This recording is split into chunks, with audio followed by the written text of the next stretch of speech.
කතා කළේ පෙළේ අර කතංච භික්කවේ පච්චුප්පන්නේසු ධම්මේසු සංහිරති මහණෙනි කොහොමද මේ පච්චුප්පන්න ධර්මයන් පිළිබඳ වර්තමාන ධර්මයන් පිළිබඳවත් මෙයා මේ විදිහට නේද තණ්හා දිට්ඨිමාන වඩන්නේ කියන. එතනදී අපි කියවේ රූපං අත්තතෝ සමනුපස්සති රූපවන්තං වාත්තානං අත්තනිවා රූපං රූපස්මින් වාත්තානං නේද. රූපය කොයි විදිහටද ආත්ම කොට හංගින්නේ මේ රූපය සම්බන්ධ කරගෙන.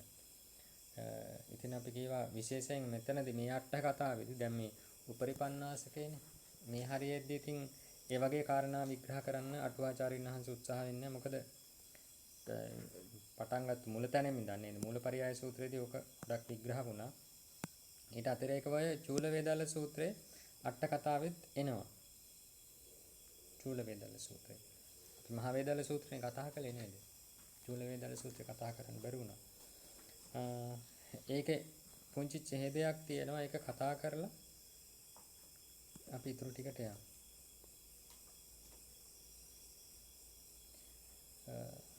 කියනවා ඉදේකච්චෝ රූපං අත්තතෝ සමනුපස්සති. මේ කියන්නේ මේ චූල වේදාල අට කතාවේ ඌ වෙනන්නේ නැහැ. ඒක.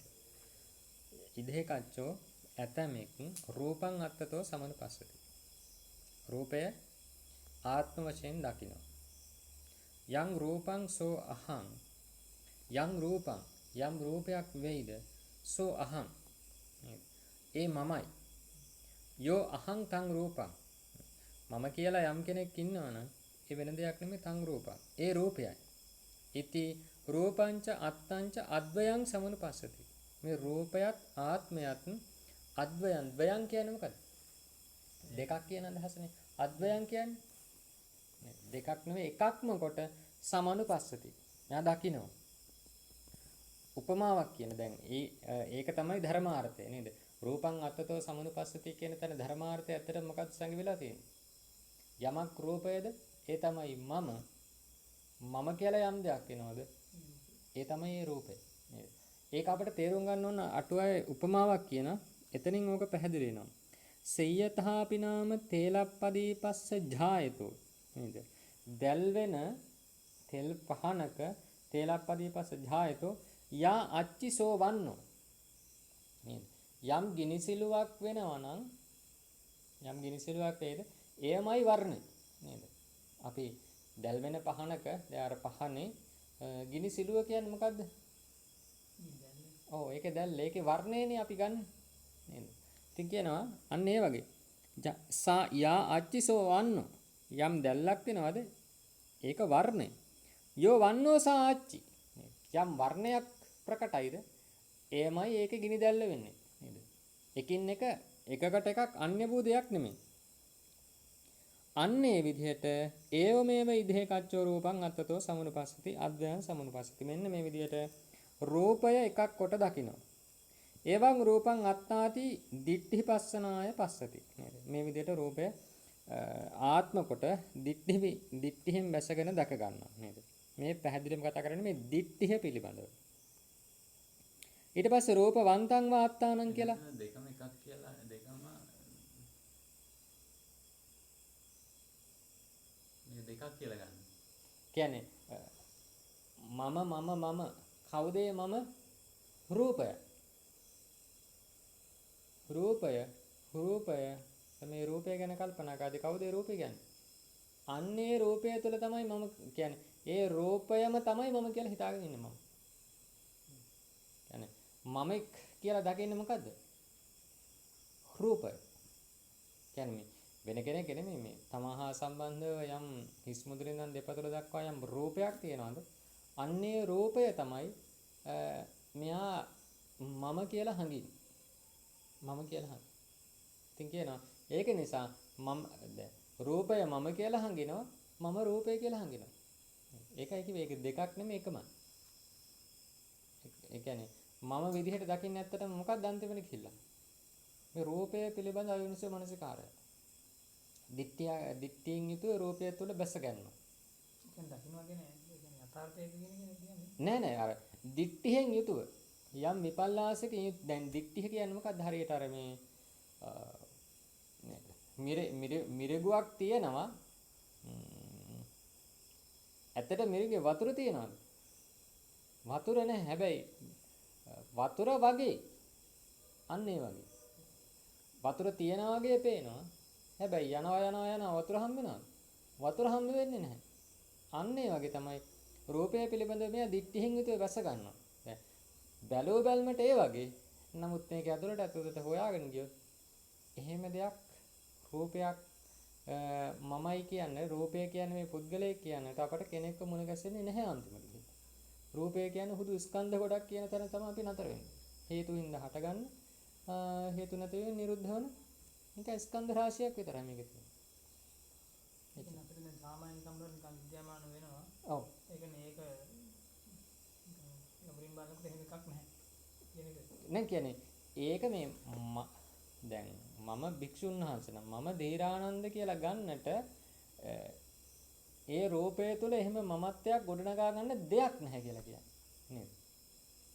එහෙම යම් කෙනෙක් හිතනවා නම් අන්න ඒක යා දිට්ඨියෙන් හිතුව ගැනීම. දැන් ඇත්තටම දැන් අපි දැන් මෙහෙම ඉද්දී දැන් හිතන්නකො නේද? හරි විශාල මේක එකපාරටම මූණේ ලොකු ලප කැලල්ලක් එනවා. සතුටුයිද අපිට? නැහැ දුකයි. නේද? ඇයි ඒ දුකක් දකින්නේ? දුකක් හටගන්නේ ඇයි? අන්නේ රූපය පිළිබඳව යම් දිට්ඨියක් බැසගෙන තියෙන හින්දා. නේද? ඒ කියන්නේ රූපය මට අයත් දෙයක්, මට අවශ්‍ය විදිහට පවත්වන්න පුළුවන් දෙයක්. එහෙම නැත්නම් මේ රූපය කියන්නේ මමයි කියන තැනදී අන්නේ මට පොඩ්ඩක් හානි වෙද්දි ඒකනේ තව කෙනෙක්ගේ මූණේ ලපයක් ආවද මට ප්‍රශ්නයක්ද? නෑ ඒක මට ප්‍රශ්නයක් නැහැනේ. ඇයි ඒ වෙන කෙනෙක්ගේ රූපයක් තුල මේ මම ආයනේ වැඩිලා තියෙනවද මට? එහෙම වැඩිලා නැහැ. එතන වැඩිලා තියෙනවා අර මගේ ගතිය. අර දැන් තමන්ගේ දරුවෙක් නම් එයා මගේ දරුවා කියන එක නේද? අන්නේ මගේ දෙයට මොකක් හරි හානියක් වෙද්දි එතන අර තණ්හාවෙන්ද හට ගන්නවා යම් දුකක්. මෙතන මේ කතා කරන්නේ පැහැදිලිවම දික්ඨිය නිසා හට ගන්නා වූ ස්වභාවයක්. නේද? තමාගේ රූපයට යම් හානියක් වුණොත් එම අනේ මට මෙහෙම වුණා මගේ ලස්සන රූපය නේද? ඇයි එහෙම මට හිතෙන්නේ? මේ රූපය මම කියලා මම දකින්න. එහෙම නැත්නම් කියන්නේ මේ ආත්මය මොකද්ද මේ රූපය? එහෙම නැත්නම් ආත්මය කියන්නේ මොකද්ද මේ රූපවත් වූ දෙයක්? ඒක නිසා ඒ රූපවත් වූ දෙය ඒ කියන්නේ රූපයට මොකක් හරි හානි වෙද්දී ඒකෙන් හානිය ආත්මයටත් හානි වෙනවා. අන්න ඒකින්ද මෙයාට හරි දුකයි. ඒකයි ඉතින් නේද? අර රහතුන් වහන්සේ එතන දිට්ඨියෙන් ගන්නවා කියන එක කියන්නේ. දිට්ඨියෙන් ගන්න. තණ්හාමාන දිට්ඨියෙන් ගන්නවා කියන එක නෙවෙයි. කියන්නේ තණ්හාමාන දිට්ඨියම තමයි දැන් අපි කියවනේ දිට්ඨිය වැඩ කරන්නේ මොන සිතකද? අකුසල සිතක් වශයෙන් ලෝභ සිතකමයි තණ්හාව යෙදිලම. තණ්හාව තියෙනවා. හැබැයි එතනදී ප්‍රකට මොකද්ද? දිට්ඨිය. මානෙ නෙමෙයි. ඊළඟට යමක් මගේ කරගන්නවා අයිති කරගන්නවා නේද? මට අයිති කියලා ගන්නවා. එතනදී මොකද්ද? දිට්ඨියද මාන්නේද තණ්හාවද? තණ්හාවේ මගේ කරගන්නවා කියන්නේ නේද? මට අයිති කරගන්නවා. ඒ තණ්හාව වැඩ කරන්නේ. ඊට පස්සේ මං ලස්සනයි. අරයා කැතයි. මං සුදුයි. අරයා කළුයි. මං උසයි මහතයි. මේ මොකද්ද? සංසන්දනය කරනවා. ඒ මොකද්ද? අන්න ඒ මාන්න. ඉතින් මේ තණ්හා දිට්ඨියම අපි මේ රූපය අසුර කරගෙන තණ්හා දිට්ඨි මානෙ වරිනවා කියන්නේ අන්න ඒකයි. එතන හැම තැනකම නේද? මුලාව තියෙනවා. මෝහය ඉන්නවා නේද? මෝහය තමයි ඉතින් ලොකු වැඩකාරයක් ඕකේ ලොකු වැඩ කොටසක් ඇදගෙන යන්නේ. මුලාවෙන් එයා එයාගේ කාර්යය කරනවා මුලා කිරීම. ඉතින් අනිත් චෛතසික ධර්ම ටික අනිත් කාර්ය ටික කරනවා. ඒක. අන්නේ මුලාව දුරු කරගන්න තමයි ඉතින් නේද අපි ටික මේ විදිහට ඉගෙනත් ගන්නවා. පුළුවන් විදිහට මනසක් හඳුනා ගන්නට භාවනාවක් කරන්නත් පීරයක් වඩනවා. ඒ තුළ ඉතින් ටිකෙන් ටික මොකද කරන්නේ? අර මුලාවන ගතිය අවිද්‍යාවට පොඩ්ඩක් පොඩ නේද? අවිද්‍යාව කියන්නේ ලොකු මොකක් හරි දෙයක් නම් ඒක පොඩ රැහැ ඇතුළට යන්න උත්සාහ කරනවා. ඉතින් එහෙම ගිහිල්ලා බලද්දි ඒකෙත් ඇත්තටම දෙයක් නැහැ. අවිද්‍යාව කියන්නේ හටගන්න නිරුද්ධ වෙන ධර්මයක් විතරයි. අන්න එතෙන් අපි අන්තිමට ඉතින් බැස ගන්නවා. කුසලයක් ඒවත් හටගන්න නිරුද්ධ වෙන ධර්මයක්. අකුසලයක් ඒවත් ඒත් හටගන්න නිරුද්ධ වෙන ධර්මයක්. ඒකයි රහත් අර මේ අපිට ඉතින් හරි පුදුමයිනේ දැන් කෙලෙස් සහිත කාලේ ලෞකික භූමියේදී කරන කුසල් වලට අනිවාර්යෙන් විපාක පහළ වෙනවනේ. හැබැයි රහතුන් වහන්සේ නමක් වුණාම පින් කරපුවා කුසල් මේ විපාක පහළ වෙනවද? නැහැ. ඒක ඒ මොහොතේ සිදුවන ක්‍රියා මාත්‍රයක් විතරයි. අන්න ඒකයි ඉතින් අර ලෝකයේ තණ්හා දිට්ඨි මාන්නයෙන් යුතුව නේද? අපි අර සංසාරයේ කිව්වේ ආශ්‍රව ධර්ම කියලා. ඉතින් අන්නේ ආශ්‍රව ධර්ම ටික ප්‍රහාණය වුණායින් පස්සේ මේකේ තවදුරටත් ඇලීමක් ගැටීමක් යෙදෙන්නේ නැහැ. අර සම්මුතිය තුළ ජීවත් වෙනවා. නමුත් පරමාර්ථය තුළ ඒ උතුමන්ට වැටෙනවා ස්කන්ධ ධාතු ආයතන ස්වභාවයක්. හටගන්න නිරුද්ධ වෙන ධර්ම ටික. ඉතින් ඒකයි ඉතින් අර නේද? කෙලස් නැසලා නැති වුණත් සාමාන්‍ය කෙනෙක් හොඳ විපස්සනා භාවනා මනසිකාරයක ඉන්නවනම් එයාගේ ඇලීම් ස්වභාවය අඩුයි නේද? ගැටීම් ස්වභාවය අඩුයි.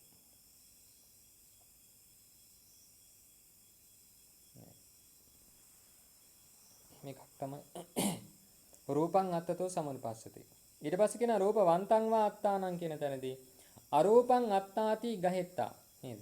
රූපවන්තං වා අත්තාන මේ පදේ තේරුම මොකද්ද ස්වාමීන් වහන්සේ? රූපවන්තං වා අත්තාන.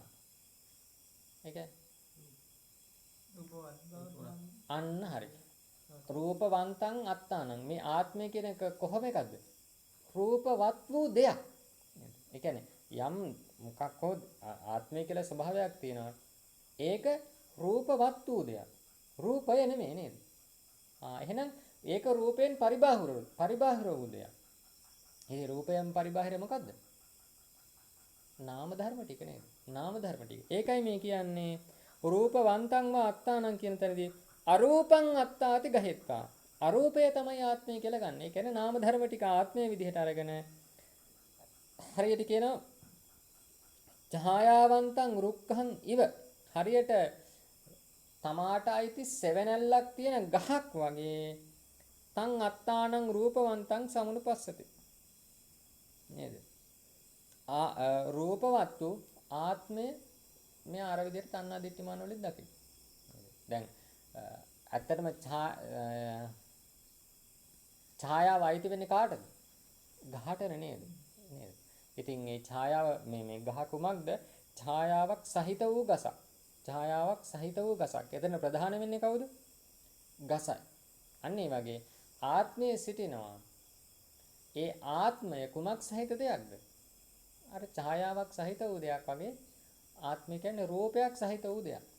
අන්න ඒකයි ආත්මය කියන්නේ අරූප. අපි මේ විදින වේදනාව ආත්මය, සංඥාව ආත්මය, සංඛාර විඥාන මේ නාම ධර්ම ටික තමයි ආත්මය. ඒ ආත්මය යුක්ත වෙලා තියෙන රූපයක් හා සමග. ඒකයි අදහස් කරන්නේ. ඊට පස්සේ අත්තනිවා රූපං. අත්තනි කියන්නේ මොන විභක්තියද? අත්තනි කියන්නේ අත්ත ශබ්දේ සත්ත්වමී විභක්තිය නේද? සත්ත්වමී විභක්තිය. අත්තනිවා රූපං ඉති. ඒ කියන්නේ ආත්මයෙහි රූපය කියන අදහස. එතනත් කියනවා අරූපමේව අත්තාති ගහෙත්වා. මේ අරූපයම ආත්මයේ විදිහට අරගෙන හරියට ඔන්න උපමාවක් කියන සංස. එතනින් අල්ල ගන්න පුළුවන්. පුප්පස්මින් ගන්ධං විය අත්තනි රූපං. නේද?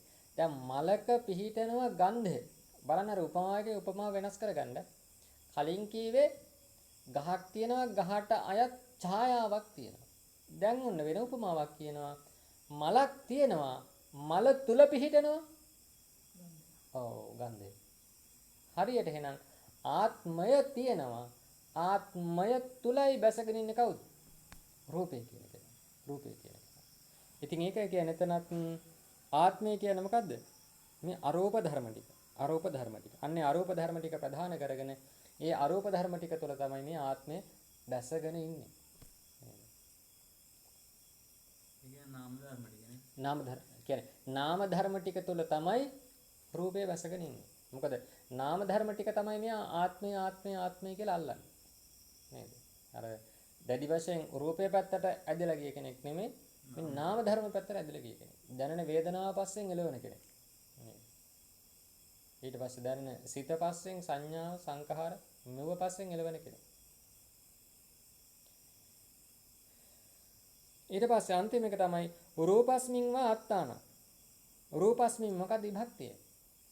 සත්‍යමි. එහෙනම් රූපස්මින් මේ රූපය තුල අත්තානං ආත්මය තියෙන්නේ නේද? කියනවා අරූපං ඒව අත්තාති ගහෙත්වා. ඔව්. ඒ කියන්නේ රූපය තුල ආත්මය බැස ගන්නවා. රූපස්මින් අත්තානේ. අත්තානං. අත්තාන. ඔව්. හතරවෙනි අවස්ථාව. රූපස්මින් අත්තානං. එතනදී කියනවා අරූපමේව අත්තාති ගහෙත්වා මේ අරූපයම ආත්මය කියලා අරගෙන හරියට කරණ්ඩාය මනින් විය. කරඬුවක මණිකක් බහලනවා වගේ. කරඬුවක මණිකක් බහලනවා වගේ. බලන්න උපමාව. අත්තානං රූපස්මින් සමනුපස්සති. නේද? මේ රූපය තුල ආත්මය බැස ගන්නවා මෙයා දකිනවා. එතන ආත්මය කවුද එහෙනම්? නාම ධර්ම ටික. එයා තමයි ඇවිල්ලා මේ රූපය තුල බැස ගන්නවා. කරඬුවක මණිකක් වගේ. ඔව්. අර කරඬුව රූපස්කන්ධය වගේ ඒ තුල පිහිටවන මණික් ටික නාමස්කන්ධයක් වගේ. නේද? ඒකයි කියන්නේ. රූපස්මින් අත්තාන. මේ රූපය තුල ආත්මය වැස ගන්නවා. ඉතින් වේදනං අත්තතෝ සමුනුපස්සති. ඒකත් ඔය විදිහටයි තේරුම් ගන්නට ඕන කියලා කියනවා. රූපය තුල ආත්මයනේ. ඔව් රූපස්මින් අත්තාන. විභක්තියෙන් කල්පනා කරන්න. රූපස්මින් මොකද විභක්තිය? කෙරෙන් රූපයේ කෙරෙන්ද රූපස්මින් කියන්නේ. ස්මින් සත්‍යනේ. සත්‍ය මෙහෙන රූපයෙහි රූපයෙහි අත්තානං ආත්මය පිටා. නේ. රූපයෙහි ආත්මය. හරියට අර කරඬුවක් තුල මණිකක් වගේ. ඉතින් ඔය ප්‍රමාණයෙන් අපි දැනගමු. ඒක මොකක් හරි තව කතා කරන්න තියෙනවද? නැත්තම් අපි ඊළඟ එකට යමු. ඒක තමයි පිටියෙන් ගමන 20 ආකාරයෙන් ගමන. දැන් එතන රූපය පිළිබඳව කීයක් කතා කරාද? අවස්ථා. හතරක් කතා කරනවා. ස්කන්ධ පහෙන් වැඩි කරන්නේ. 4 5. දැන් උතන ගත්තේ රූපය. වේදනාව. ඊට පස්සේ වේදනාව රූපය වෙනුවට වේදනාව ආදේශ කරගන්නවා. වේදනාව වෙනුවට සංඥාව. ඔය ටික.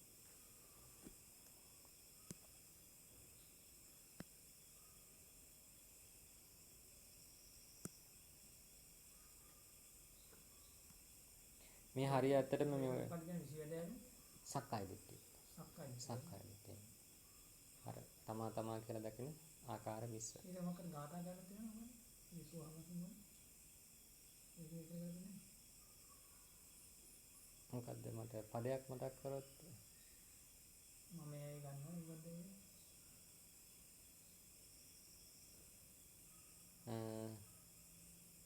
ඒසෝ හමස්මින්ද මොකද ඒ කියන්නේ ඒතං මම ඒසෝ හමස්මි ඒසෝ මේ අත්තා ඒ ටික එතන කියන්නේ තණ්හා දිට්ඨිමාන ටික ඒතං දැන් මොකද්ද ඒතං මම මොකද්ද ඒකේ අදහස මම කියන්නේ මමමයි හං මමම් මේ ආවනේ මගේ එය මගේ ඒතං මම ඒ අන්න අර මගේ මොකද්ද මේ තණ්හාව ඒසෝ හමස්මි කොහෙන් කතා කරන්නේ අවසානද ඒකේ එතනම කතා නෑ මේ සූත්‍රේ නම් නෙමෙයි ඔය වෙනත් සූත්‍රවල ඉතින් යම් දෙයක් පිළිබඳව මේ තණ්හා දිට්ඨිමාන වඩන ආකාරය තමයි කතා කරන්නේ ඒසෝ හමස්මි ඒ කියන්නේ ඒසෝ මොකක්ද විභක්තිය පඨමා නේද හමස්මි අස්මි ඔය වෙමි කියන අදහසනේ එහෙනම් මේ කියන්නේ ඒ මම වෙමි නේද මම වෙමි කියන අදහස. කලින් කියව තණ්හාව. ඔය කියන්නේ මොකද්ද? මාන්නේ. අර මම නේද? මම කියලා කෙනෙක් මේ කියන්නේ ඒසෝ හමස්මි. ඒසෝ හමස්මි. ඔව්. ඒසෝ මේ අත්තා. මගේ ආත්මය. අන්න හරි. ඒසෝ මේ අත්තා. මගේ ආත්මය තමයි ඒ කියන්නේ නේද? අන්න ඒ කියන්නේ මොකද්ද? ආත්මය විසිරේ ගන්නවා කියන්නේ. දිට්ඨිය. ඒක තමයි ඒතන් මම ඒසෝ හමස්මි ඔය කියන්නේ නේද? මම නොවේ අන්න. මොකද්ද? අපි අනිත්‍ය භාවනා මනසකාරය තුළ නේද? මේ දැන් ආයතන වශයෙන් ගත්තොත් මේ ඇස මම නොවේ. මගේ නොවේ. මගේ ආත්මය නොවේ. ඔය සිංහල වචන ටික කොහෙන්ද එන්නේ? මේ ඇස මම නොවේ. අර ඒක නමේසෝ හමස්මි අර දැන් ඒසෝ හමස්මි කියන එකේ විරුද්ධ පැත්ත නමේසෝ හමස්මි මම නොවේ. මගේ නොවේ. නේතං මම මගේ ආත්මය නොවේ. නමේසෝ අත්තහ අන්න ඒක අර අනිත්‍ය භාවනා මනසකාරයද නේද? සත්‍යයන පාඨේන වගේ අපිට ඉතින් අර පොඩක් මූලපරියාය සූත්‍රය හරි විශේෂයි. හරිම විශේෂයි. මූලපරියාය සූත්‍රයේ මේ ගොඩාක් ඒ කියන ධර්මාර්ථ ඒ ගොඩාක් සූත්‍ර අවසන් වෙන්නේ කොහොමද? ඉදමවෝච භගවා අන්න අත්තමනාතේ භික්ඛු භගවතෝ භාසිතං අභිනන්දනි නේද? මූලපරියාය සූත්‍රය කොහොමද ඉවර වෙන්නේ? විශ්ෙන් සතුටුුනේ නැහැ කියලා. සතුටුුනේ නැහැ. ඉදමෝච භගවා අනත්තමනාතේ භික්ඛු නාබිනන්දේසු. මේ අර සතුටු නොවුණු මේ භික්ෂුන් හතර සතුටු වුණ නැහැ කියනවා ඒ සූත්‍රය. ඇයි හේතුව? විශේෂයෙන්ම භාග්‍යවතුන් වහන්සේ ඒ සූත්‍රය දේශනා කරන්නෙම අර පැවිදි වුණ 500ක් බ්‍රාහ්මණ පුත්‍රයන්ගේ මාන්නය දුරු කිරීම පිණිස. මොකද ඒ පිරිස එන්නේ ත්‍රිවේදයේම ඉගෙනගෙන හදාරලා පස්සේ මොකද කරන්නේ මේ කට්ටිය? ටික කාලෙකින් පරියත්ය දැනගන්නවා. පරියත්යේ ඒ ටික දැනගත්තාම විතරනේ සේරම වැටහුණා කියලා අන්තිමට බුදුරජාණන් වහන්සේටවත් ගරු කියන්නේ ගිහිල්ලා වතක් පිළිවෙතක් කරන්නේ නැහැ නේද? ඊට පස්සේ ධර්ම කාරණාවක් අහගන්නට යන්නේ නැහැ. ඇයි? අර බ්‍රාහ්මණ වංශික ඊට පස්සේ මුල් කාලේ යම් පරියත්තියක් දැනගත්තා. ඉතින් සේරම හරි කියලා ඉන්නවා. ඊට පස්සේ භික්ෂුන් වහන්සේලා ගිහිල්ලා බුදුරජාණන් වහන්සේට සිහිපත් කරපුවාම අන්නේ පිරිස කැඳවලා තමයි මූලපරියාය සූත්‍රය දේශනා කරන්නේ. ඒකේ දැනන් හිටපෙකම ඔව්. ඒ කියන්නේ එයාලා දැනන් හිටපු එකමයි කියන්නේ. නමුත් එයාලට කියන කිසිම කාරණයක් වැටෙන්නේ නැහැ.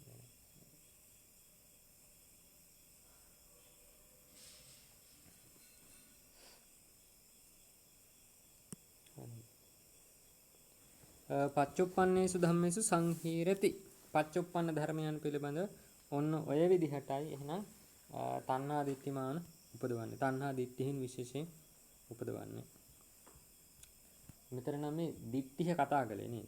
දිට්ඨිය. ආත්මය සම්බන්ධව. ඊළඟට කියනවා පෙළ ඒ ටිකත් කියව නේද? ඒ ඡේද කියව නේද? දෙවෙනි ඡේද.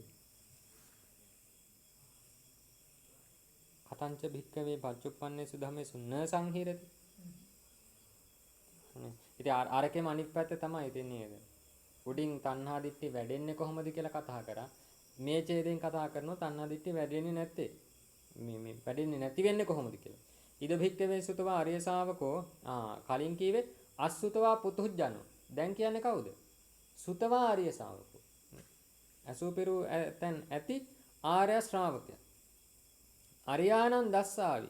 ආර්ය උතුමන් වහන්සේලා දක්නා වූ අරිය ධම්මස්ස කෝවිදෝ අරිය ධම්මේසු විනීතෝ සප්පුරිසානං දස්සාවි. සප්පුරිස ධම්මස්ස කෝවිදෝ සප්පුරිස ධම්මේසු විනීතෝ. ඉතින් එබඳු කෙනා මොකද කරන්නේ? න රූපං අත්තතෝ සමුනුපස්සති. කලින් අවස්ථාවේ කියේ මොකද්ද? රූපං අත්තතෝ සමුනුපස්සති. දැන් මේ වාරේ ඉන්නේ මොකද්ද? න රූපං. රූපය ඒ විදිහට ආත්ම වශයෙන් දකින්නේ නැහැ. ඉතින් අර කාරණා හතර මොතෙන් ගැලපෙන්න ඕනනේ. රූපවන්තං වාත්තානං කියලා ගන්නෙත් නැහැ. අත්තනිවා රූපං කියලා ගන්නෙත් නැහැ. රූපස්මින් වාත්තාන එහෙම ගන්නෙත් නැහැ. රූපය පිළිබඳ විතරද? වේදනාව සම්බන්ධයෙන්ුත් එහෙමයි. සංඥාව සම්බන්ධයෙන්ුත් එහෙමයි. සංස්කාර සම්බන්ධයෙන්ුත් එහෙමයි. විඥානස්කන්ධය සම්බන්ධයෙන්ුත් එහෙමයි. නේද? අන්න 20 ආකාරවම සක්කාය දිට්ඨිය දිට්ඨි වශයෙන් ගන්නෙ නැහැ තවදුරටත්. එවංකෝ භික්කවේ පච්චුප්පන්නේසු ධම්මේසු න සංහීරති. මහණෙනි මෙන්න මේ විදිහට මේ පච්චුප්පන්න ධර්මයන් පිළිබඳව දිට්ඨියෙන් යුතුව ගැනීමක් වෙන්නේ නැහැ. තණ්හා දිට්ඨියෙන් යුතුව. නේද? මතකයිනේ නේද? අතීතයේ සම්බන්ධව මෙයා කොහොමද ගත්තේ තණ්හා දිට්ඨියේ? එවං රූපෝ අහෝසින් අතීත මද්ධානං. මම මෙබඳු රූපයක් සහිත වූවෙක් කියලා ඔන්න අතීතයේ ප්‍රාර්ථනා මේ අතීතයේ පරාමර්ශනය කළා. අනාගතයේ සම්බන්ධව කොහොමද තණ්හා දිට්ඨියෙන් ගත්තේ? මම මෙහෙම කෙනෙක් වෙනවා නම් නේද? තණ්හා වැඩුවා. අන්න ඒ විදිහට කල්පනා කරනවා. මොකද ඒකනේ අතීතයේ ගෙවිලා ඉවරයි. අතීතයේ ගෙවුන එක අත්දැකීම. ඒකින්ද ලැබපු අත්දැකීම තුළ මෙයා ආස්වාද කරනවා ආය මම මෙහෙම වෙලා හිටියා. ඔය සතුට වෙනවා. දැන් අනාගතේ තාම ඇවිල්ලා නැහැනේ. ආපු නැති අනාගතයක් ගැන මොකද කරන්නේ? ප්‍රාර්ථනා කරනවා. මම මෙහෙම වෙනවා නම් නේද? මගේ රූපෙ මෙහෙම වෙනවා නම් මට මේ බඳු අත්දැකීමක් මේ බඳු වේදනාවක් දැනෙනවා නම් ඇත්තටම කල්පනා කරොත් මිනිස්සු වෙහෙසෙන්නේ මොකටද? ඔන්න ඕකට තමයි. අතීතයේ අල්ලනවා ඒවං රූපෝ අහෝසින් මම මෙබඳු රූපයක් සහිත වූ එක් නැත්තම් මම මෙබඳු වේදනාවක් විඳපු කෙනෙක් ඒත් එක්කලම අනාගතේ ප්‍රාර්ථනාව පිහිටන මට ඒ වේදනාව වේවා. ඉතින් ඒක හොයාගෙන මොකද කරන්නේ? මේ වර්තමාන සිහි මුලාවෙන් වැඩ කරනවා. වර්තමානයේ අරක දකින්නේ නැහැ. රූපය වේදනාව මෙන්න මේ ටික අනාත්මයක් විදිහට දකින්නේ නැහැ, ආත්ම විදිහට දකින්නේ නේද? ඒතකොට අපිත් එහෙමද? ඒක ඉතින් තමන් වහන්සේලාට බලන්න තමයි තියෙන්නේ නේ. සෝවාන් මාර්ගයෙන් නම් සක්කාය දිට්ඨිය ප්‍රහාණය වෙනවා.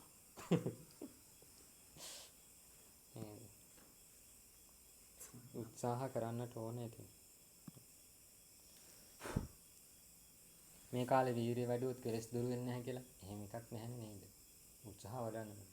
අත් නොහැර ඉතින්. අර කියන්නේ නේද? දැන් අර ඉස්සර මොකද තියෙන්නේ? අර අතුල්ලන උත්තරාරණී අධරාරණී කියලා නේද? අර හොඳට වේලුණු ලී කැලි දෙකක් තියෙනවා. ඒක අතුල්ලලා ඒකේ උඩේකට මොකද්ද කියන්නේ? උත්තරාරණී අරණිය. අධරාරණී කියන්නේ යටිපැත්තේ තියෙන එක නේද? ඉතින් මේ දෙක අතුල්ලලා එහෙම කළා තමයි ගින්දර උපදවන්නේ. ඉතින් හොඳ ශක්තිමත් පුද්ගලයෙක් මොකද කරන්නේ? මේක අතුල්ලලා දැන් මට මහන්සි නේ කියලා පොඩ්ඩක් පැත්ත කරලා ඉන්නවා. හැබැයි ආ නතර කරන්නේ ආයෙත් පටන් ගන්නවා. නෑ ගින්දර ඕන. අතුල්ලලා මහන්සි කියලා ආයෙත් ඒක ගන්නවා. අර අතුල්ලන්නේ නැතුව ඉන්නවට වඩා හොඳයි. හැබැයි වැඩේ සාර්ථකද? වැඩේ සාර්ථක වෙන්නේ. අන්න ඒකයි ප්‍රශ්නේ. ඒකින්ද එයා ජය ගන්නේ කොහොමද? මේක අතුල්ලන්නට ඕන නේද? අත ලෙලි ගියත් අතපය කල්ලා ගියත් මේකේ ගින්දර අරගෙන මිසක් අත්හරින්නේ නැහැ. නේද? අන්න ඒක තමයි චතුරාංග සමන්නාගත වීරියෙන් බෝසතුන් වහන්සේ බොමැඩ දෙනේද? කාමං තචෝච නහරෝ චාට්ඨේ චවසුස්සතු. මේ ලේ මස් මෙව්වා වියලිලා ගියත් ඇටකටු ටික ඉතුරු වුණත් මේ ගත්ත උත්සාහය අත්හරින්නේ නැහැ. ඉතින් ඒක එක ජීවිතයක් විතරද පුරුදු කරන්නේ නැත්තේ? කල්පනා කරලා බලුවොත් ඉතින් සංසාරේ බෝසතුන් වහන්සේ අදිස්ථානයෙන් යුතුව සමහර විට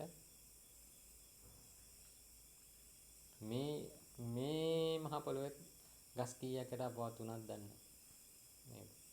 මේ ජීවිතේ කොහොම හරි මේ ධර්මය අවබෝධ කරගෙන මිසක් මේ ආසරෙන් නැගිටින්නේ නැහැ. ඉතින් එහෙම වීරයක් එකපාර ඇති වෙනවද? නැහැ නේද? ඊට අදාළ වීරිය ඉතින් සංසාරේ වඩන්න ඕන පුරුදු කරන්නට අර අත් නොහැර යනවා කියන එක නේද? වැඩ පටන් ගන්න ලේසි. බොහෝ වැඩ පටන් ගන්න ලේසි. දවසක් දෙකක් සතියක් සති දෙකක් ඇදගෙන යයි. ඊට පස්සේ එක්ක බාහිරින් මොන හරි කාරණා නැත්නම් තමන්ම මොන හරි යෝජනා කරගන්නවා. ගොඩක් වෙලාවට ඒක තමයි වෙන්නේ. තමන්ම මොන හරි යෝජනා කරගන්නවා. එහෙම යෝජනා කරගෙන මට අරක තියෙනවා මේක තියෙනවා කියලා ඉතින් පැත්තකට දාන්න. අපේ ජීවිතවල ගොඩක් වෙන්නේ ඕක තමයි. කිසි පැවිදි භේදයක් නැහැ එතෙන්ට නේද? ඒකනේ ඉතින් කියන්නේ අපිට දාන දෙන ගිහි අයත් සංසාරේ යනවා. දානේ වල දෙන අපිත් දෙගොල්ලම සංසාරේ යනවා ඉතින්. ඉතින් දෙගොල්ලම මේක නිසා අඩු වැඩි වශයෙන් ඕක කරමින් යන පිරිසක් සහ කර ආපු පිරිසක්. ඉතින් තවත් අපි මේක උත්සාහ නොකරුවොත් එන්නේ ඉස්සරහටත් ඉතින් මේකම තමයි සිද්ධ වෙන්නේ නේද? ඒකද මෙවුවා ගලපන්න උත්සාහ කරන්න ඕනේ. ඊට පස්සේ පෙළේ අන්තිමට කියනවා අර ගාථා හතර නේද? උඩ කියපු ගාථා හතරමයි. අයිට කියව නෑ නේද? අපි කියමු එහෙනම් සංසලෙක. ගාථා හතර. අතීතං නාන් වාගමෙය්‍ය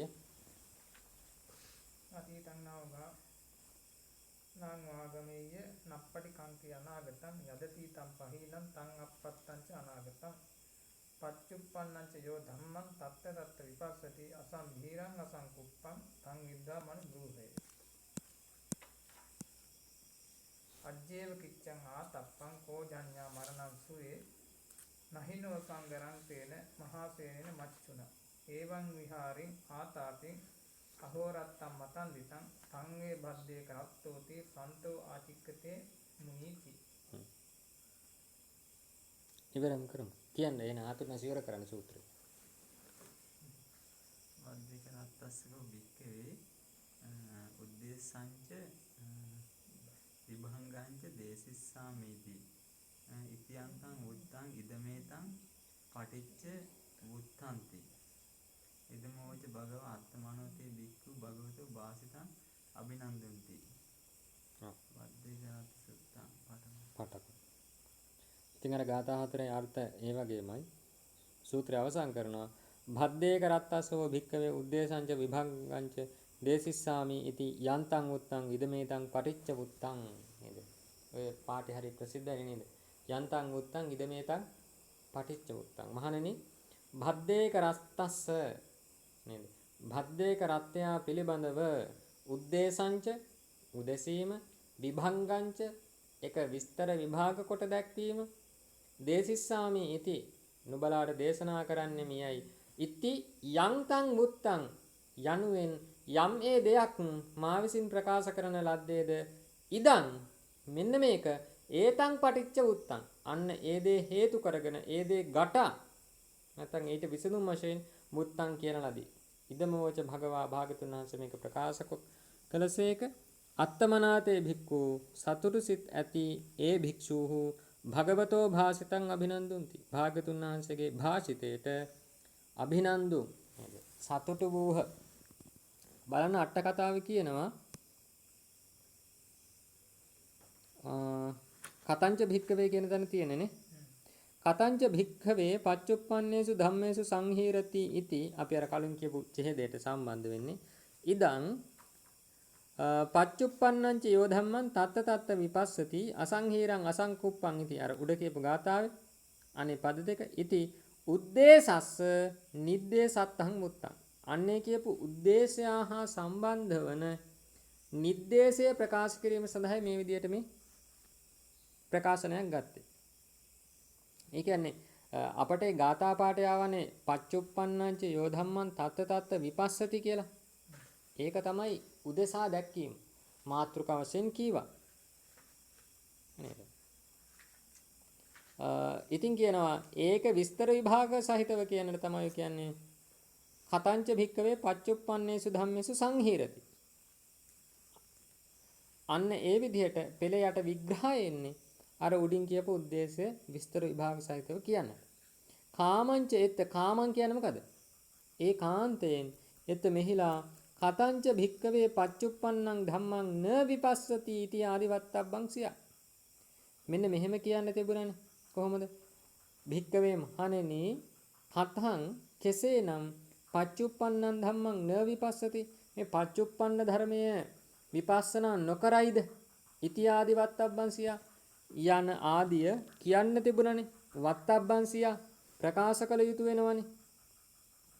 යස්මාපන හැබැයි කියනවා යම් හේකින් අසංහීරාතිච අසංකුප්පාතිච විපස්සනා මුත්තා මේ විදිහට අසංහීරා කියලත් අසංකුප්පා කියලත් ඔන්න වචන වලින් මොකද්ද විපස්සනාමනේ අපි ප්‍රකාශ කරේ කලින් උඩ අට කතාව කියලා දුන්නේ තස්මා තස්සා ඒව අභාවංච භාවංච දස්සේසුං හාර සංහීරති ඉති මාතිකං උද්ධරිත්වා විද්ධාරෝ බුත්තෝ නේද අන්න ඒ කියන විපස්සනාවේම අභාවංච නොයදීමත් පුරුදු නොකිරීමත් භාවංච පුරුදු කිරීමත් දස්සේතුන් දැක්වීම සඳහායි සංහීරති ඉති මාතිකං උද්ධරිත්වා මේ සංහීරති කියන මාතෘකාව අරගෙන විද්ධාරෝ බුත්තෝ මේක විස්තර විභාග වශයෙන් මෙතනදී මේ ප්‍රකාශ කළේ කියලා. ඒ කියන්නේ පෙළේදී මේ අටුවාචාරින් වහන්සේ ඉපත් කරන්නේ ඔය විදිහට කියන්නේ නැතුව මේ විදිහටත් කියන්න තිබුණානි කියලා. ඊට පස්සේ අටුවාචාරින් වහන්සේ මේක විසඳනවා. නමුත් ඒක අර අසංහීර අසංකුප්ප ඔන්න ඔය වචනේ විපස්සනාවට පාවිච්චි කළේ නේද? ඒ නිසා සංහීරති ඒ වචනේ විපස්සනා නොකරනවා කියන වචනෙට නොකරනවා කියන අදහස දෙන්න පුළුවන් සංහීරති කියලා කියනවා. ඒකයි ඒ පෙළදී සංහීරති කියන එක ඉස්සරහා තියාගෙන ඒක මාතෘකාවක් විදිහට අරගෙන විස්තර විභාග ගියේ. තත සංහීරති इति එතනදී සංහීරති කියන්නේ මොකද? විපස්සනාය අභාවතෝ තණ්හා දිට්ඨිහි ආකඩ්ඨියති. විපස්සනාවගේ අභාවයෙන් විපස්සනා නොවීමෙන් තණ්හා දිට්ඨිහි ආකඩ්ඨියති. තණ්හා දිට්ඨීන්ගෙන් අදිනු ලැබේ කියන අදහසයි නේද? සංහීරති කියන්නේ ඒ පුද්ගලයා විපස්සනා කරන්නේ නැහැ. ඒ කියන්නේ අනිත්‍ය දුක්ඛ අනාත්ම වශයෙන් දකින්න උත්සාහ කරන්නේ නැහැ. අතීත මෙනෙහි කරන අරමුණක් තුළ එයා තණ්හා දිට්ඨිය උපදවනවා. ඒ වෙනුවට අතීත රූපස්කන්ධය මෙහෙම දෙයක්ය. අනාගත රූපස්කන්ධයත් මෙහෙම දෙයක්ය. වර්තමාන රූපස්කන්ධය මෙහෙම දෙයක්ය කියලා. එතන අනිත්‍ය ස්වභාවයක් දකින්න අර සත්අනුපස්සනාවක් ගැන කීවේ නේද? අන්නේ කිසිදු අනුපස්සනාවක් මෙයා පුරුදු කරන්නේ නැහැ. න සංහීරති විපස්සනාය භාවේන ඒ කියන විදර්ශනාවගේ පුරුදු කිරීමෙන් තණ්හා දිට්ඨිහින ආකඩ්ඨියති. තණ්හා දිට්ඨීන් විසින් මෙයා අදිනු ලැබෙන්නේ නැහැ. ආකඩ්ඨති කියන්නේ මොකද්ද? අදිනවා. න ආකඩ්ඨියති. අදිනු නොලැබේ කියන අදහස. කා විසින්ද? තණ්හා දිට්ඨිහින් විසින්. කියන්නේ මේ පුද්ගලයාව විපස්සනා වඩන හින්දා කෙලෙස් වලට හැකියාවක් නැහැ. යා තණ්හා දිට්ඨින්ට හැකියාවක් නැහැ. කෙලෙස් පැත්තට මෙයා වැදලා ගන්නට. සේසං සම්බත්ත උත්තාන මේව. ඉතින් ඉතිරි සියල්ලම ප්‍රකටාර්ථමයි කියලා කියනවා. ඔය විදිහට තමයි භද්දේක රත්ත සුත්තං පඨමං එන්නේ. අපි ඔයත් එක්කලා යනවා දෙවෙනි භද්දේක රත්ත සූත්‍රයට. භද්දේක රත්ත සූත්‍ර කීයක් එනවද? 4ක් එනවනේ නේද? දෙවෙනි භද්දේක රත්ත සූත්‍රය මොකද විශේෂයෙන්? ආනන්ද භද්දේක රත්ත සුත්තං. ආනන්ද භද්දේක රත්ත සුත්තං. කලින් සූත්‍රේ මොන හරි කතා කරන විශේෂයක් තියෙනවද? නෑ. ඇත්තටම මේකට ගියපුවාමත් මේකේ තියෙන අර ටිකමයි. දැන් අටුවාය බලන්න අටුවාය පුංචි වාක්‍ය කිහිපයක් තමයි ඒ සූත්‍රයට විග්‍රහ කරන්නේ. මොනනම් අපි මේකේ පළවෙනි ඡේදයේ කියමු ආනන්ද භද්දේක රත්ත සුත්තං. සංස පළවෙනි ඡේදයේ කියමු. මේ පෙළේද? ඔව් එහෙම.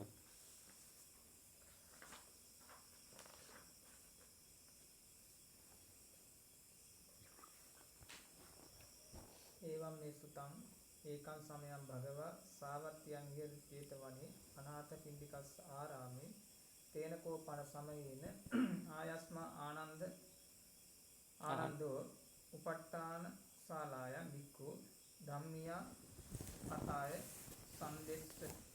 සන්දස්සේති සමාදචේති සමුත්තේජේති සම්පහන්සේති බද්දේක රත්තස්ස උද්දේශංච විභංගංච භාසති. එතකොට මෙතනදී සිද්ධ වෙන්නේ මොකද්ද? ආනන්ද ස්වාමීන් වහන්සේ මේ උපස්ථාන ශාලාවකදී භික්ෂුන් වහන්සේලාට මේ භද්දේක රත්ත විග්‍රහය කරන එක. නේද? ඒවං මේ සුතං මෙහිමයි ඇසීම ඒකං සමයං භගවා භාගතුන් වහන්සේ එක් සමයේහි සාවත්තියං 제තවනේ විහෙරති. සවැත් නුවර දෙව්රමෙහි අනය පිණිසිතු විසින් කළ ආරාමෙහි වැඩ වාසය කරනසේක. තේන කොහොපන සමයේන ඒ සමයෙහි ආයස්මා ආනන්දෝ ආයස්මත් ආනන්ද තෙරුන් වහන්සේ උපට්ඨාන ශාලායන් උපස්ථාන ශාලාවෙහි භික්ෂූන් වහන්සේලා ධම්මියා කතාය සන්දස්සේති. දැහැමි කතාවකින් සන්දස්සේති මනාකොට යමක් දක්වනවා සමාදපේති ඒක සමාදන් කරවනවා සමුත්තේජේති ඒකේ තෙද නංවනවා කියන්නේ නේද? ඒ කියන්නේ මේ පද ටික සම්පහන්සේති කියන්නේ වඩාත් සතුටු කරවනවා. මේ වචන ටිකේ සේරම මොකක්ද කියන්නේ? අර අසාගෙන ඉන්න භික්ෂුන් වහන්සේලාගේ ඔව් සතුට වැඩි වෙන්නට අර ධර්ම කාරණාවක් දැන ගැනීමට බලාපොරොත්තු වෙන භික්ෂුන් වහන්සේලාට අර ඒක සමෘද්ධ වුණා කියන අදහස සම්පූර්ණ වෙන විදිහට ආනන්ද ස්වාමීන් වහන්සේ විස්තර විභාග සහිතව මේ ධර්ම පරියාය කියන මොකද්ද? භද්දේක රත්තස්ස උද්දේශංච විභංගංච භාසති. මේ භද්දේක රත්යගේ නැත්තම් මේ අහෝරත්තං තිවාරයක් විපස්සනා වඩන යෝගියෙකු හා සම්බන්ධව උද්දේශය සහ විභංගය භාසති ප්‍රකාශ කරයි.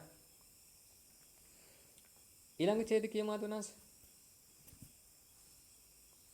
අතක භගවා සාහන සමයන් ප්‍රතිසල්ලාන උත්තිතෝ යේන උපට්ඨාන ශාලා තේන උපසංකමිත්තා පඤ්ඤත්තේ ආසනේ නිසීදී නිසජ්ජිකෝ භගවා බික්ඛු ආමන්තේසි කෝණකෝ බික්ඛවේ උපට්ඨාන ශාලාය බික්ඛු ධම්මියා කතාය සම්දෙස්සයි සන්දස්සේසි සමාදපේසි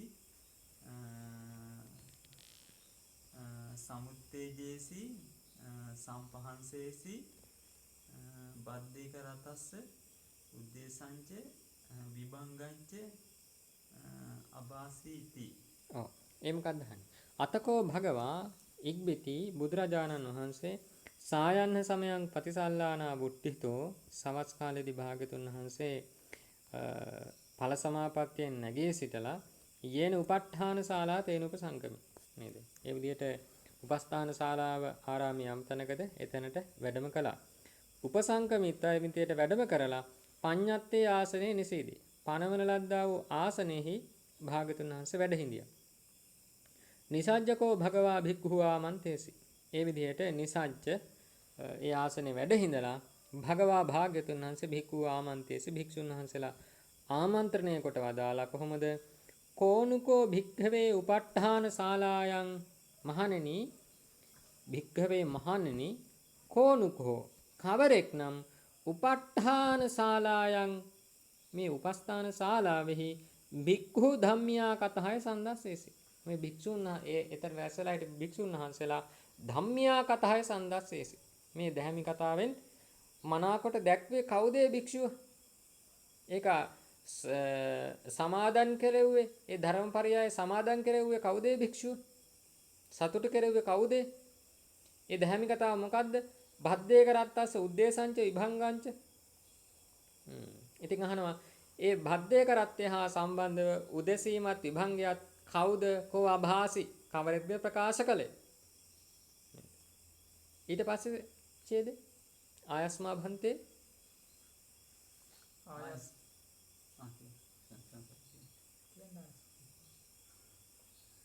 ආයස්මා භන්තේ ආනන්දෝ උපට්ඨාන ශාලාය වික්ඛු ධම්මියා කතාය සන්දස්සේසි සමාදපේසි සමුත්තේජේසි සම්පහන්සේසි බද්දේක රත්තස්ස උද්දේශංච විභංගංච අභාසීති. ඔව්. එතකොට භික්ෂුන් වහන්සේලා උත්තර දෙනවා කොහොමද? භාන්තේ භාග්‍යතුන් වහන්සේ ආයස්මා ආනන්දෝ මේ ආනන්ද ස්වාමීන් වහන්සේ උපට්ඨාන ශාලායම් භික්ඛු ධම්මියා කතාය සන්දස්සේසි. මේ උපස්ථානයේ වැඩහුණු භික්ෂුන් වහන්සේලාට ධර්මය මනාකොට දැක්විය කවුද? මේ ආනන්ද තෙරුන් වහන්සේ. ඊළඟට භද්දේක රත්තස්ස උද්දේශංච විභංගංච අභාසි. මේ භද්දේක රත්ය පිළිබඳව උදෙසීමත් විභංගයක් දේශනා කළේ ආනන්ද ස්ථවිරයන් වහන්සේ. ඊට පස්සේ ඡේදේ අතකෝ භගවා ආයස්මන්තං ආනන්දං ආමන්තේසි යතා කතං පනතුවං ආනන්ද බික්ඛු ධම්මියා කතාය සන්දස්සේසි සමාදපේසි සමුත්තේජේසි සම්පහන්සේසි බද්දේක රත්තස්ස උද්දේශංච විභංගංච අබාසීති. ඔව්. අතකෝ භගවා ඉක්බිති භාග්‍යතුන් වහන්සේ ආයස්මන්තං ආනන්දං ආමන්තේසි. දැන් බුදුරජාණන් වහන්සේ ආනන්ද ස්වාමීන් වහන්සේ ආමන්ත්‍රණය කරනවා යතහා කතං පනත්වං ආනන්ද. ආනන්ද ත්වං ඔබ කතං කෙසේද භික්ඛු ධම්මියා කතාය සන්දස්සේසි. යතහා කතං යම් මේ විදිහකටද කියලා අහන්නේ. ඒ විදිහට භික්ෂුන් වහන්සේලා මේ ධර්ම කතාවකින් මනාකොට දැක්විය ඔබ කොහොමද? ඔවුන් සම්පහන්සනය කළේ කොහොමද? භත්තේ කරත්තය හා සම්බන්ධ උද්දේශංච විභංගංච අභාසි. කොහොමද භද්දේ කරත්තය පිළිබඳ උදෙසීම විභංගය ප්‍රකාශ කළේ? ඉතින් කියනවා ඊට පස්සේ ඒවං කෝ අහං භන්තේ භික්ඛු ධම්මියා කතාය සන්දස්සේසින් මෙන්න මේ විදිහටයි භාග්‍යතුන් වහන්සේ මං ඒක මේ ස්වාමීන් වහන්සේලාට කියලා දුන්නේ කියලා ඔන්න අර උඩ කියපු භද්දේ කරත්ත සූත්‍රයේ ආය වතාවක් පෙළගස්සනවා නේද? අතීතං නාන්වාගමී කියලා ඒ ගාථා පාඨ 4 එනවා. ඊළඟට කතං චාවුසෝ අතීතං අන්වාගමේති කොහොමද මේ අතීතය අනුව යන්නේ කියලා ඊළඟ ඡේදේ කියලා දෙනවා. ඒවං රූපෝ අහෝසින් අතීත මද්ධාන මම නිබඳු රූපයක් ඇත්තෙක් වුණා අතීතේ. ඒ විදිහට පංචස්කන්ධය පිළිබඳව ගන්නවා. ඊළඟ පිටුවට ගියපුවාම කතං චාවුසෝ අතීතං නාන්වාගමේති. එවත්නි කොහොමද අතීතය අනුව නොයන්නේ? නේද? ඒ විදිහට නන්දිය වඩන්න එපා කියනවා අතීතයේ සිහිපත් කරගෙන. ඒක අපි කලින් සූත්‍රයේ කතා කරා. ඊට පස්සේ කතංචාවසෝ අනාගතම් පාටිකංකති. අනාගතය කොහොමද? මම මෙසේ වේවා කියලා නන්දිය වඩනවා, තණ්හා වඩනවා.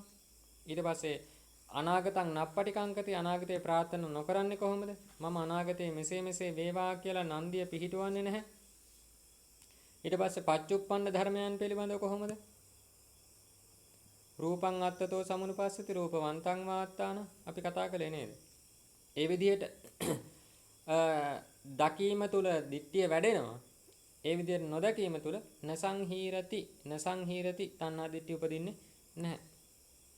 ඊට පස්සේ ආයෙත් කියනවා අතීතං නාන් වාගමීය අර ගාථා පාඨ 4. එහෙම කියලා අවසානයේ ආනන්ද ස්වාමීන් වහන්සේ කියනවා ඒවං කෝ අහං භන්තේ භික්ඛු ධම්මියා කතාය සන්දස්සේසින් ස්වාමිනී භාග්‍යතුන් වහන්සේ මෙන්න මෙහෙමයි මම භික්ෂුන් වහන්සේලා දැහැමි කතාවකින් මනාකොට දැක්වේ. මනාකොට සමාදන් කෙරුවේ. සම්පහන්සේසි සතුටු කලේ මෙහෙමයි. භද්දේ කරත්තස් උද්දේශංච විභංගංච අභාසින්. භද්දේ කරත්තය හා සම්බන්ධව උද්දේශයත් විභංගයත් ප්‍රකාශ කලේ මෙහෙමයි කියලා.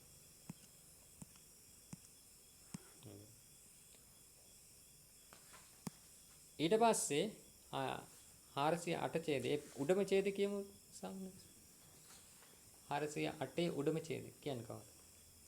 සාදු සාදු ආනන්ද සාදුකෝ ත්වං ආනන්ද බික්ඛු ධම්මියා කතාය සන්දස්සේසි සමාදපේසි සමුත්තේජේසි සම්පහන්සේසි බද්දේක රත්තස්ස උද්දේශංච විභංගංච අභාසී. ඔව්. සාදු සාදු ආනන්ද නේද? බලන්න බුදුරජාණන් වහන්සේත් සාදුකාර දෙනවා. සාදුකාර දෙනවා. අන්න ඒකයි නේද කියන්නේ. දැන් මේ කොහෙද මේ සිද්ධිය වෙන්නේ? සාමාන්‍ය භික්ෂුන් වහන්සේලා රැස් වෙන උපස්ථාන ශාලාවක් කියන එක නේද? භික්ෂුන් වහන්සේලා එකට එක්කාසු වෙන තැන යම් කටයුතු සිදු කරන තැන. ඉතින් එතනට ආනන්ද ස්වාමීන් වහන්සේ වැඩම කරපුවාම ආනන්ද ස්වාමීන් වහන්සේ අර වගේ ධර්මපරයායක් තමයි කතා බහ කළේ. ඉතින් බුදුරජාණන් වහන්සේත් ඒක සාදු සාදු කියලා අනුදැනව දාන්නවා නේද? අනුමෝදන් වෙනවා. අන්න ඒකයි කියන්නේ අර අපෙත් මහා වගකීමක් තියෙනවා, අපෙත් මහා යුතුයකමක් තියෙනවා මේ ශාසනයේ. අර පිරිසක් ඉලක්කම් වලින් මහා ඔලු ගණනක් නෙමෙයි. තමා හා සමග තව එක්කෙනෙක් හරි එක්කාසු වෙනවා නම් එතනදී මෙන්න මේ වගේ කාරණා තමයි අපේ ඔළුවේ නිතර තියෙන්නට ඕන. කියන්නේ බුදුරජාණන් වහන්සේ පවා සාදුකාර දුන්නේ භික්ෂුන් වහන්සේලා එක්කාසුනා මෙන්න මෙහෙම කතාවක් දෙන්නට ඕන. තමාගේත් කෙලස් ප්‍රහාණය වෙන්නට අසන අනිකාගේත් කෙලස් ප්‍රහාණය වෙන්නට උපකාරක වන කතාවක්ම විය යුතුයි. එහෙම නැති වුණොත් ඉතින් ඒක දෙපාරක් හිතන්නට වෙනවා. Taman මොනවද මේ කතා කරන්න කියලා නේද? ඉතින් අර ඒකයි නේද දැන් ඒ කාලේ භික්ෂුන් වහන්සේලා 100 ගණන් දහස් ගණන් රහත් වුණේ. අද කාලේ ඉතින් අපි තමයි ඒක දන්නේ. එක්කාසුනා මොනවද කතා කරන්නේ. බුදුරජාණන් වහන්සේ අනුමෝදන් වෙනවා නේද? හොඳයි කියලා කියනවා. ඊට පස්සේ ඉතින් අතීතන්නාන් වාගමයේ ආයත් භාග්‍යතුන් වහන්සේ අර ඒ සූත්‍ර දේශනාම දේශනා කරනවා. ඉදමෝච භගවා අත්තමනාතේ අත්තමනෝ ආයස්මානන්දෝ ආයතන අන්තිමට සතුරු වෙන්නේ කවුද? ආනන්ද ස්තිවරයන් වහන්සේ. භගවතෝ භාසිතං අභිනන්දි. බුදුරජාණන් වහන්සේගේ භාෂිතයට සතුටු වුණා නේද? දැන් මේක පළවෙනි ධර්ම සංගායනාවේදී දේශනා කරන්නේ කවුද? ආනන්ද ස්වාමීන් වහන්සේ. ආනන්ද ස්වාමීන්. ඉතින් හරි ලස්සන සිදුවීමක්. දැන් අර මහා සංඝ පිරිසක් මැද ආනන්ද ස්වාමීන් වහන්සේ මම උපස්ථාන ශාලාවේදී භික්ෂුන් වහන්සේලාට මෙන්න මේ ප්‍රකාශ කරා කියලා භද්දේකරත් සූත්‍රයේ මුල කොටස කියනවා. ඊට පස්සේ බුදුරජාණන් වහන්සේ උතෙන් වැඩියා. ඊට පස්සේ බුදුරජාණන් වහන්සේ මගෙන් අහුවා මොකද්ද මං කිව්වේ කියලා. ඊට පස්සේ මං මෙහෙම කීවා. ඊට පස්සේ භාග්‍යවතුන් වහන්සේ සාදුකාර දෙලා අනුමෝදන් වෙලා ආය වතාවක් බුදුරජාණන් වහන්සේ මේ සූත්‍රෙම උදෙසා. හරි ලස්සන සිදුවීමක්.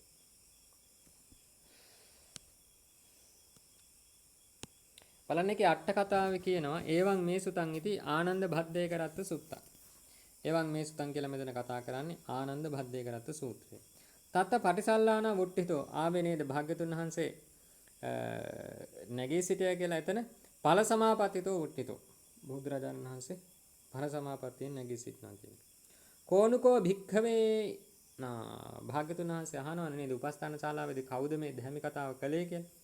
ජානන්තෝව කතා සමුට්ඨාපනත්තං පුච්චිහි බුදුරජාණන් වහන්සේ නොදැන දහන්නේ මෙවුනේ. නෑ නේද? බුදුරජාණන් වහන්සේට මහ බෝමැඩ ඉඳලා බුද්ධ රාජ්‍යයට පත් වුණ දවසේ මේ සියල්ලක්ම දැක ගන්නට ඇති. වැටහෙනවා. ඉතින් මේ නමුත් අර පිරිස අතර දැහැමි කතාවක් උපදවන්නට තමයි මේ වගේ ප්‍රශ්නයක් ඇහුවේ. සාදු සාදු ඉති තේරස සාදුකාරං අදාසි. තෙරුන් වහන්සේටයි මේ සාදුකාර දුන්නේ. සාදුකෝත්වං ඉති සාදුකෝත්වං කියලා කිව්වේ පරිමණ්ඩලේහි පදව්‍යංජනේහි පරිසුද්ධේහි කතිතත්තා දේශනං පසංසන්තෝ ආහ. හොඳ පිරිසිදු වූ අක්ෂර පද ව්‍යංජන සහිතව පිරිසුදු ධර්මාර්ථ සහිතව ඒ විදිහට දේශනා කළ නිසා කතිතත්තා දේශනං පසංසන්තෝ ඒ දේශනාවට භාග්‍යතුන් වහන්සේ ප්‍රශංසා කිරීම වශයෙන් මෙන්න මේ විදිහට සාදු සාදු කියලා බුදුරජාණන් වහන්සේ දේශනා කළා.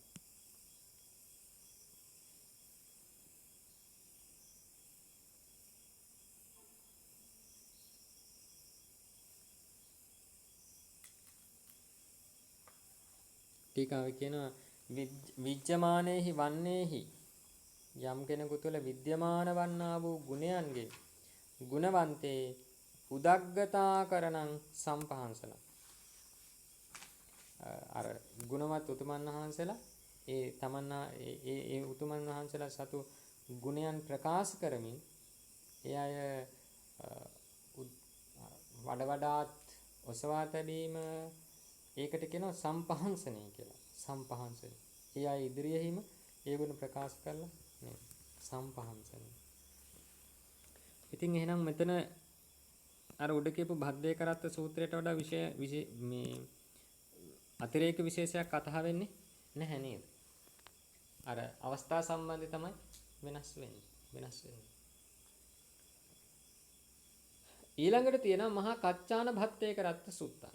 අපි ඒක පොඩ්ඩක් තියනවා පැත්තකින්. ඒක තියලා අපි ඊළඟ භද්දේක රත්ත සූත්‍රයට යනවා. හතරවෙනි භද්දේක රත්ත සූත්‍රය.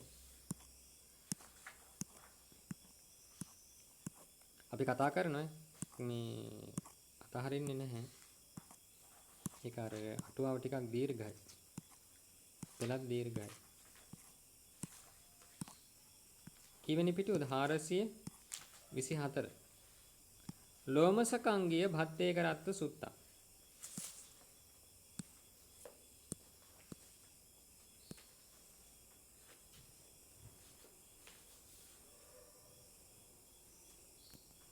ඒකෙත් අර අවස්ථා සම්බන්ධය තමයි තියෙන්නේ.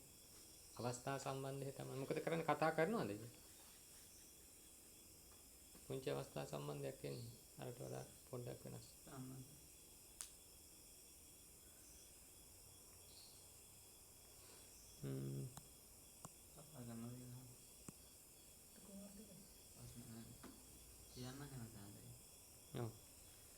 ඒකට ඉවරක් නේ. එතකොට භද්දේක රත්ත සූත්‍ර සේරම කතා කරලා තියෙනවා. කියන්නේ හතර.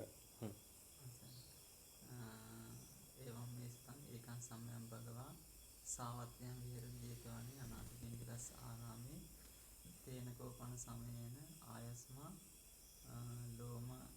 ලෝමස කංගියෝ සක්කේස විහෙරති කපිලවත්තුස්මින් නිග්‍රෝධාරාමේ අතකෝ වන්දනෝ චන්දනෝ දේවපුත්තෝ අභික්ඛන්තාය රත්තියා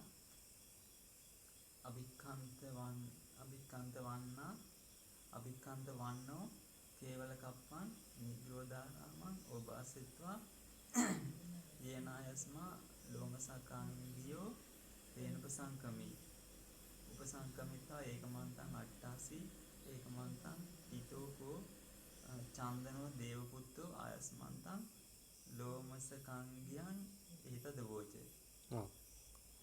දැන් භික්ෂුන් වහන්සේ නමක් ලෝමසකංගි කියලා. එවං මේ සුතං මෙන්න මෙහෙමයි ආනන්ද රාතන් වහන්සේ මහරහතන් වහන්සේගේ ඇසීම. එක් සමයක භාග්‍යවතුන් වහන්සේ සවැත් නුවර දෙව්රම් වෙහෙරෙහි අනාථපිණ්ඩිකාරාමයේ වැඩ සිටිනවා. ඒ සමයෙහි ආයුෂ්මත් ලෝමසකංගියෝ ආයස්මා ලෝමසකංගිය තෙරුන් වහන්සේ සක්කේසු ශාක්‍ය ජනපදයේහි කපිලවත්තුස්මින් නිග්‍රෝධාරාමේ බුදුරජාණන් වහන්සේ ප්‍රමුඛ මහා සංඝරත්නයේ පූජා වුණේ නේද? අන්නේ කපිලවස්තු නුවර නිග්‍රෝධාරාමේහි වැඩ වාසය කරනවා. එහෙනම් මේ සූත්‍රය දේශනා වෙන්නේ බුදුරජාණන් වහන්සේ වැඩ ඉන්නේ සවැත් නුවර. මේ ලෝමසකංගිය භික්ෂුව කොහෙද ඉන්නේ? එයා නිග්‍රෝධාරාමේ. අතකෝ චන්දනෝ දේවපුත්‍රය ඉක්බිති මේ චන්දන නම් වූ දේවපුත්‍රයෙක් අභික්ඛන්තාය රත්තියා මේ රාත්‍රියේ ඉක්ම වී යන කාලෙදී අභික්ඛන්ත වන්නෝ කේවල කප්පං හාත්පස ඒකාලෝක කරමින් මහත් වර්ණයක් සහිතව නිග්‍රෝධාරාමං ඕභාසෙත්වා මේ නිග්‍රෝධාරාමයේ හාත්පස බබළුවල යේනායස්මා ලෝමසකංගියෝ තේනුපසංකමි ආයුෂ්මත් ලෝමසකංගිය ස්තවිරයන් වහන්සේ යම් තැනකද තේනුපසංකමි එතනට එළඹුණා කියලා කියනවා. උපසංකමිත්ව අයවලියට එළඹිලා ඒකමන්තං අට්ඨාස එක් පසක හිටියා. කවුද? චන්දර නම් වූ දේවපුත්‍රයා. ඒකමන්තං හිතෝකෝ චන්දනෝ දේවපුත්තෝ එකත් පසක වැඩ සිටියේ චන්දර නම් වූ දිව්‍ය පුත්‍රයා ආයස්මන්තං ලෝමසකංගියං ඒතද වෝච ආයුෂ්මත් ලෝමසකංගිය ස්වාමීන් වහන්සේට ඒතං අවෝච මෙන්න මේක ප්‍රකාශ කොට සිටියා. මොකද්ද? කියමු ස්වාමීන් වහන්සේ ටික. ධාරේසි තම් බික්ඛු බද්දේක රත්තස්ස උද්දේශංච විභංගං ചാති නකෝ අහං ආවසෝ ධාරේමි බද්දේක රත්තස්ස උද්දේශංච විභංගංච ත්වං පනාවසෝ ධාරේසි බද්දේක රත්තස්ස උද්දේශංච විභංගං ചാති අහම්පිකෝ බික්ඛු න ධාරේමි බද්දේක රත්තස්ස උද්දේශංච විභංගංච ධාරේසි පන ත්වං බික්ඛු බද්දේක රත්ත්‍යෝ ගාතාති නකෝහං ආවසෝ ධාරේමි බද්දේක රත්ත්‍යෝ ගාතා ත්වං පනාවසෝ ධාරේසි බද්දේක රත්ත්‍යෝ ගාතාති ධාරේමි කෝහං බික්ඛු බද්දේක රත්ත්‍යෝ ගාතාති යතා කතම් පන ත්වං ආවුසෝ ධාරේසි බද්දේ කරත්‍යෝ ගාතාති. ඔව්. ඔන්න පුංචි අවස්ථා සම්බන්ධයක් කියනවා. දෙබසක් චන්දන දිව්‍ය පුත්‍රයා සහ ලෝමසගංගේ ස්වාමින්වහන්සේ අතර. ඉතින් චන්දන දිව්‍ය පුත්‍රයා මොකද කියන්නේ? ධාරේසි ත්වං භික්ඛු භත්තේ කරත්තස්ස උද්දේශංච විභංගංච භික්ඛු මහාන ඔබ වහන්සේ මේ භද්දේ කරත්තස්ස භද්දේ කරත්තයාගේ නේද? භද්දේ කරත්ත කියන වචනේ දැන් අර්ථය පැහැදිලි නේද? අන්නේ ඒ අර්ථය තුල ඉන්න ඒ උද්දේශංච විභංගංච උද්දේශයත් විභංගයත් ධාරේසි. නුඹ දරා සිටිනවද? නකෝ අහං ආවුසෝ ධාරේමි. ආවුසෝ කියලා මේ කාටද කියන්නේ? දිව්‍ය පුත්‍රයාට. අවත්නි මම නම් ඒක දරාගෙන ඉන්නේ නැහැ. නේද? මේ සූත්‍රයේ උදෙසීමවත් විභංගයවත්. අනිත් පැත්තට අහනවා දිව්‍ය පුත්‍රයාගෙන් ත්වං පනාවසෝ ධාරේසි. ආයෙනම් දිව්‍ය පුත්‍රයා ඔබ මේ බද්දේ කරත්තේ උදෙසීමත් විභංගයක් දරාගෙන සිටනවද? ඉතින් එයාත් මොකද්ද කියන්නේ? අහම්පිකෝ භික්ඛු න ධාරේමි. ස්වාමීනි මමත් ඒ බද්දේ කරත්තය හා සම්බන්ධව උද්දේශයත් විභංගයක් දරාගෙන නැහැ. ඊට පස්සේ අහනවා ධාරේසි පනතං භික්ඛු බද්දේ කරත්තියෝ ගාතහ. ඒ භද්දේ කරත්ත පිළිබඳ වූ නේද? ඒ භද්දේ කරත්ත ගාතහාවන් ඔබ දරාගෙන සිටිනවාද? එතකොට සාමින්හංස මොකද කියන්නේ? නකෝ අහං ආවුසෝ ධාරේමි. එවත්නි දිව්‍ය පුත්‍රය මම නම් ඒ භද්දේ කරත්ත ගාතහා දරාගෙන ඉන්නෙත් නැහැ. අනිත් පැත්තට අහන දිව්‍ය පුත්‍රයාගෙන් එහෙනම් ඔයා දරාගෙන දින්නේ. දිව්‍ය පුත්‍රයා මොකද කියන්නේ? ධාරේමි කෝ අහං භික්ඛු. භික්ෂුව මම මේ භද්දේ කරත්ත ගාතහා දරාගෙන ඉන්නේ. නේද? යතහ කතම් පනතුං ආවුසෝ ධාරේසි භද්දේ කරත්තියෝ ගාතහා. කොහොමද නුඹ ඒ භද්දේ කරත්ත ගාතහාවන් දරා සිටින්නේ? කෙසේනම් නුඹ ඒ භද්දේ කරත්තියෝ ගාතහා ධාරේසි භද්දේ කරත්ත ගාතහාව දරහි. නේද? ඊට පස්සේ කියමු මේ ටික. ඒක මිදාහම්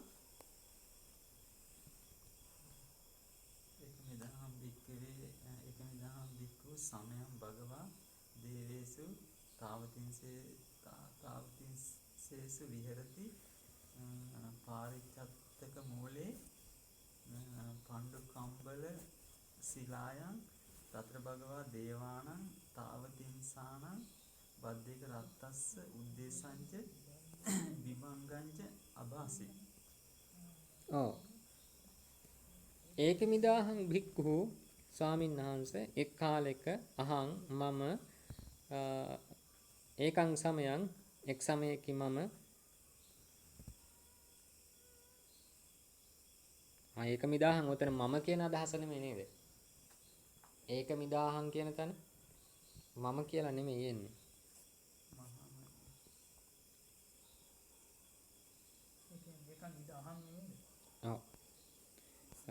ඔන්න ඕක ව්‍යාකරණදී එනවා ඉද්ධ ධ කාරයට මහ ප්‍රාණ ධ කාරයට අල්ප ප්‍රාණ දකාරයක් එක්ුණු අවස්ථාවක් වෙ තියෙනවා.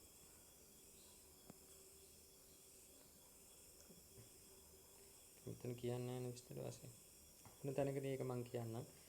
එක් කාලයක භාග්‍යතුන් වහන්සේ දේවේසු තාවතින්සේසු විහෙරති පාරිච්ඡත්තක මූලේ පණ්ඩු කම්බල සිලායන් නේද?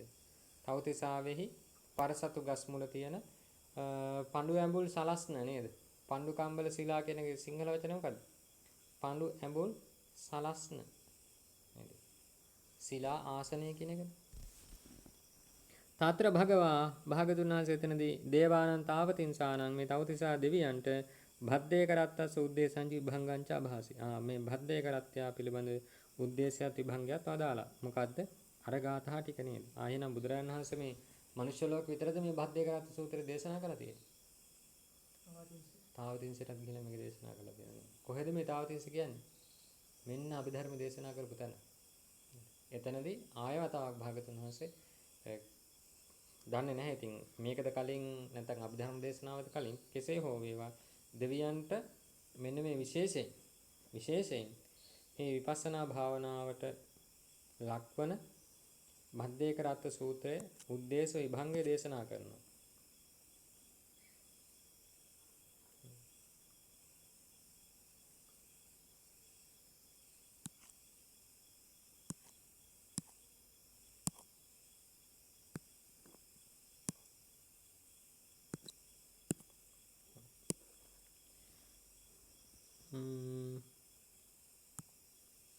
අපි එහෙනම් ඉතිරි ටික හෙට කතා කරමුනේ.